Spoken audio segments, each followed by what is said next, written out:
안녕하세요. 크라이플처치 존 목사입니다. 오늘 함께 나눌 말씀은 야고보서 1장 5절에서 8절 말씀입니다. 너희 중에 누구든지 지혜가 부족하거든 모든 사람에게 후히 주시고 꾸짖지 아니하시는 하나님께 구하라. 그리하면 주시리라. 오직 믿음으로 구하고 조금도 의심하지 말라. 의심하는 자는 마치 바람에 밀려 요동하는 바다 물결 같으니 이런 사람은 무엇이든지 주께 얻기를 생각하지 말라. 두 마음을 품어 모든 일에 정함이 없는 자로다. 아멘. 본문의 시작은 하나님께 지혜를 구하라는 권면의 내용입니다. 이 말씀은 우리가 어제 나눴던 앞의 내용과 연결됩니다. 그렇다면 시련을 만났을 때 인내해야 하는 이 그리스도인은 하나님으로부터 어떤 지혜를 구해야 할까요? 잠언 2장 1절에서 15절 말씀을 보면 하나님으로부터 지혜를 구하는 자와 그렇지 않은 악한 자의 결말은 다르다는 것을 알 수가 있습니다. 다른 길을 각자 걷게 되는데, 즉 생명과 사망의 길로 나뉘게 되는 모습을 볼 수가 있습니다. 구약에서 지혜는 하나님으로부터 온 하나님 중심적인 분별력입니다. 즉 우리가 살아가는 세상 안의 모든 일과 내가 마주하는 상황들을 하나님의 관점으로 바라보고 거기서 얻는 지식에 따라 행동한다는 것이죠. 그렇다면 우리는 이러한 질문을 할 수 있습니다. 하나님은 이 세상에서 우리가 겪는 시련을 어떻게 바라보시는가? 시험에 빠져 자신의 시련을 바라보는 우리의 관점과는 어떻게 다른가? 만일 우리도 하나님의 방식대로 시련을 이해하게 된다면 우리의 행동에는 어떤 변화가 생길까? 여러분, 이 질문들은 다시 한번 돌려보면서 곰곰이 여러분들도 생각해보고 묵상해보길 바랍니다. 사실 사람에게는 늘 세상이 문제이지요. 나를 둘러싼 환경이 문제입니다. 그리고 우리가 문제 삼는 것도 세상과 환경으로부터 시작을 하지요. 하지만 하나님께는 사람이 늘 문제입니다. 우리의 관점은 무엇을 먹을까, 입을까, 마실까 하는 이 염려에서 출발하지만 하나님께서는 사람이 어떤 사람인가에 대해 초점이 맞춰져 있습니다. 그리고 이에 대한 문제로부터 출발하죠.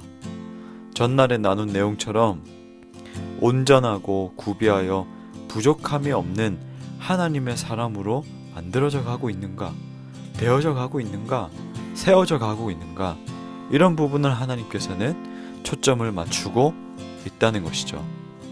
하나님은 사람이 문제로 삼고 있는 이 세상을 다스릴 온전한 사람을 찾고 계십니다. 온전한 사람이 있다면, 그리고 온전한 사람이 세워진다면 이 세상은 문제가 될 것이 없기 때문입니다. 우리가 온전한 사람으로 가는 과정에서 부족함이 드러난 부분은 바로 지혜라고 본문은 말합니다.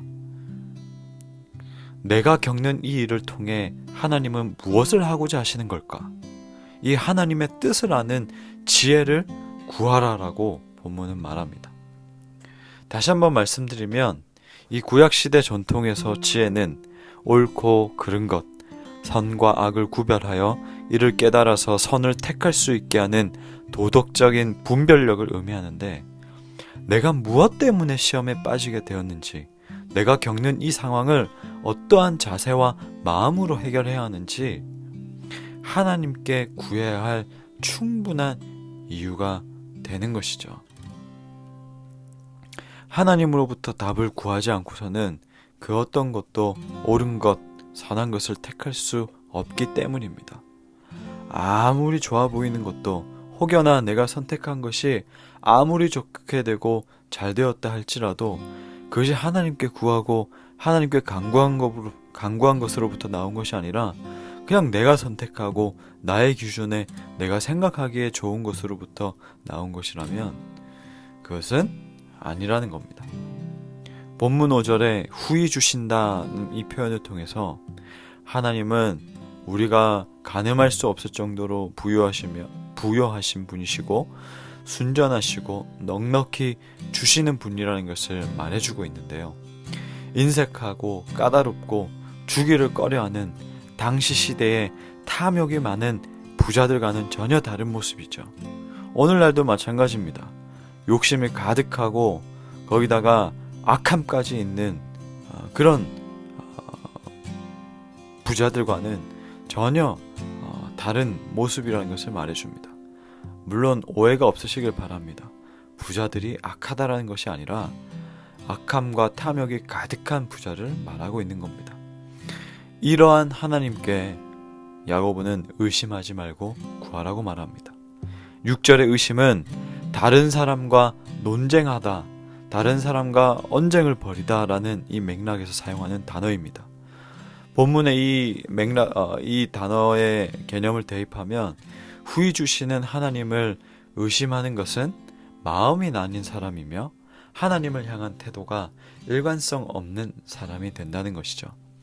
사실 야고보가 말하고 싶었던 것은 그리스도인이 한 번도 의심하지 않는다는 것이 아니고 진짜 그리스도인은 그러한 의심이 마음 안에서 논쟁하고 나뉘도록 그냥 내버려 두지 않는다는 말입니다. 여러분, 의심하지 말고 구하라는 이 말씀은 문자 그대로 의심하지 않고 구하면 얻는다는 뉘앙스로 받아들이기가 쉬울 텐데요. 그래서 이 본문을 자칫 의심하지 말고 계속 구하면 소망하는 것이, 바라는 것이 그대로 이루어진다, 이렇게 결론을 내릴 수 있는데요. 그러나 사실 다른 의미입니다. 자신이 원하는 것은 이미 결정되어 있는데 동시에 하나님께 구하라고 했으니 자신이 원하는 대로 해달라고 구하는 것, 이런 마음이 두 마음을 품은 사람이라는 겁니다. 왜냐면요, 하나님께 기도하기는 하지만 하나님의 뜻에 따라서 행동할 마음이 없는 사람, 전혀 없다는 것을 전제하고 구하는 것이기 때문에 하나님을 의심하고 하나님의 뜻과 논쟁하는 모습의 사람이기 때문에 이 사람은 제가 말씀드렸듯이 두 마음을 품은 사람이라고 본문은 말하고 있다는 겁니다. 여러분은 어떠한 마음으로 하나님께 기도하고 있습니까? 그리고 하나님께 구하고 있습니까?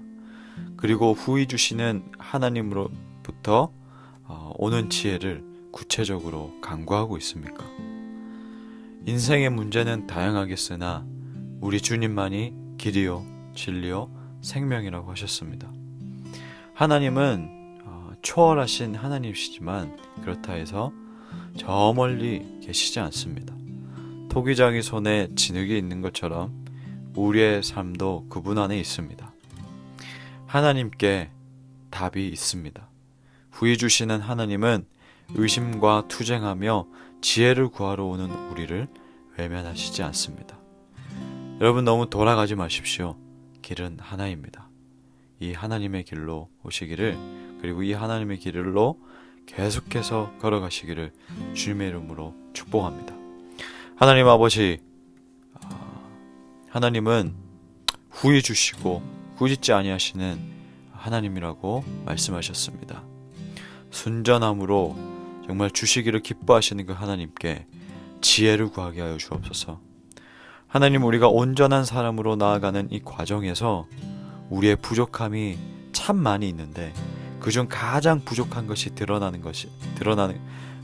것은 바로 지혜라고 본문은 말하고 있습니다. 하나님, 우리에게 지혜가 너무나도 부족합니다. 그리고 지혜가 없습니다. 그러나 온전히 이 지혜는 하나님으로부터 온다라고 했습니다. 우리가 벽을 만날 때마다, 인생의 어려움을 겪을 때마다, 그리고 뭔가 위기가 찾아오고, 그리고 뭔가 답답하고, 뭔가 의심이 있고, 무언가 더 알고 싶고, 그럴 때마다 후히 주시는 하나님께 가장 먼저 엎드리고 구하는 우리의 신앙이 되게 하여 주시옵소서. 우리의 마음이 그렇다 해서 나뉘지 않기 원합니다.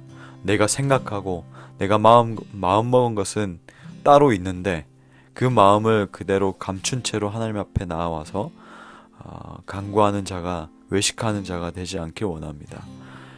우리가 생각하고 마음먹은 것이 있다고 할지라도 주님께 기도함으로 인하여서 하나님의 뜻에 따라서 바뀌어서 변화되어서 행동할 수 있는, 언제든지 하나님의 뜻을 수용할 수 있는 그러한 그리스도인이 되게 하여 주시고, 우리의 마음속에서 늘 의심하고 이 의심과 싸우고 투쟁할 때 하나님 우리가 지지 않게 해주시고 하나님께 나아가고 하나님께 구하는 우리 인생이 되게 하여 주옵소서. 예수님의 이름으로 기도하옵나이다. 아멘.